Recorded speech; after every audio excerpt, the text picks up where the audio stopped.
Hello dear students. So in today's class, let us discuss about the urea cycle or the disposal of ammonia. The ammonia is a toxic compound. So therefore its concentration must not build up in the cells. If the ammonia produced through deamination of amino acids, it's not required for anabolic purposes.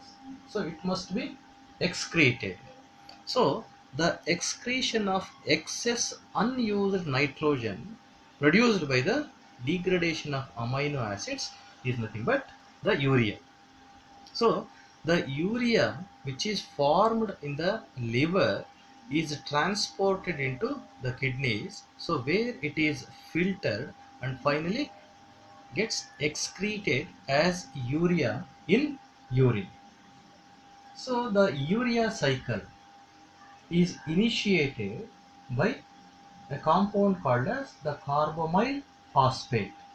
So that carbamyl phosphate, the formation of carbamyl phosphate, so it is not a part of the urea cycle, but the urea cycle must be initiated from the carbamyl phosphate. So this carbamyl phosphate is formed with carbon dioxide, ammonia, and by consuming two molecules of ATP. So let us discuss about the various steps so that are involved in the formation of the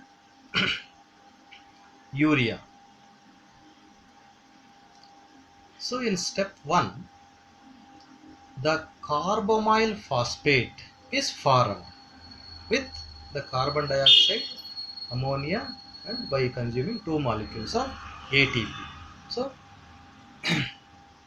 ammonia and then the bicarbonates, so they combine in presence of the enzyme called as the carbamyl phosphate synthase 1. So during this process, two molecules of ATP are consumed to form the carbamyl phosphate. So this carbamyl phosphate will initiate the urea cycle. So let us see the second step in the urea cycle. So in step 2, the carbamyl phosphate, so which is formed, it condenses with the ornithine to form citrulline. So this ornithine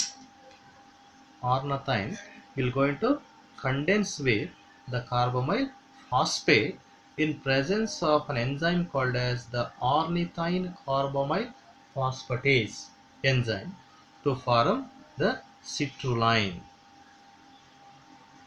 So next let us see the step number 3. So in step 3, the citrulline which is formed in the second step, it will going to combine with the aspartase to form argininosuccinate. So the citrulline will combine with the aspartate. So here also one molecule of ATP is consumed. So in presence of an enzyme called as argininosuccinate synthase to form the argininosuccinate. So this is the argininosuccinate which is formed by the combining of the citrulline with the aspartase. So this is the step 3 in the urea cycle. So let us the step 4. So in step 4, the argininosuccinate undergoes cleavage to form L-arginine and fumarate. So here you can see the reaction.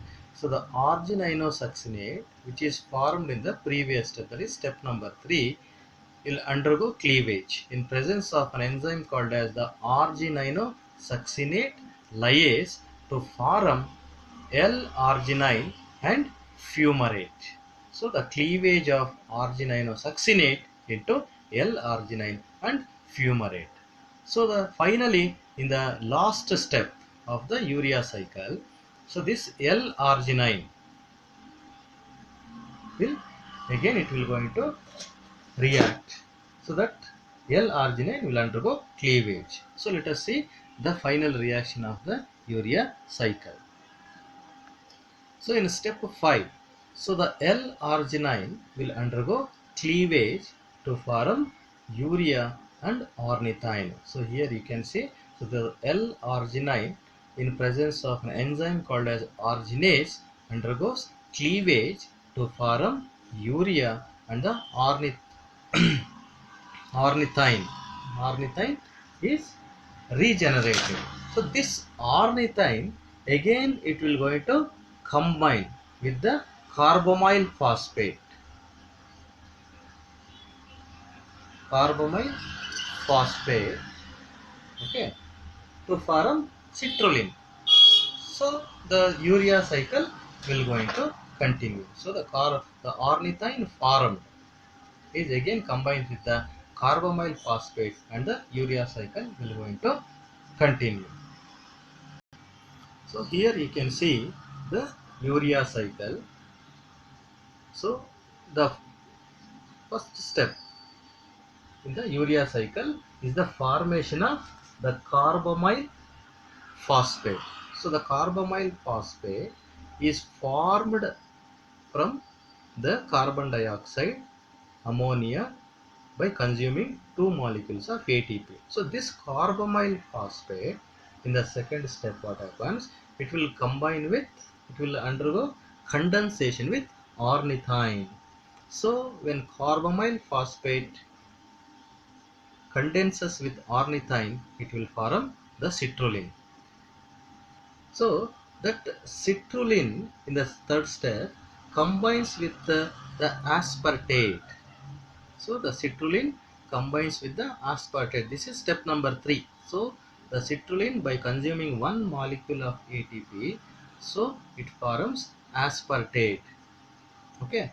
So in the next step, the aspartate will form the argininosuccinate. So the citrulline will combine with aspartate to form argininosuccinate.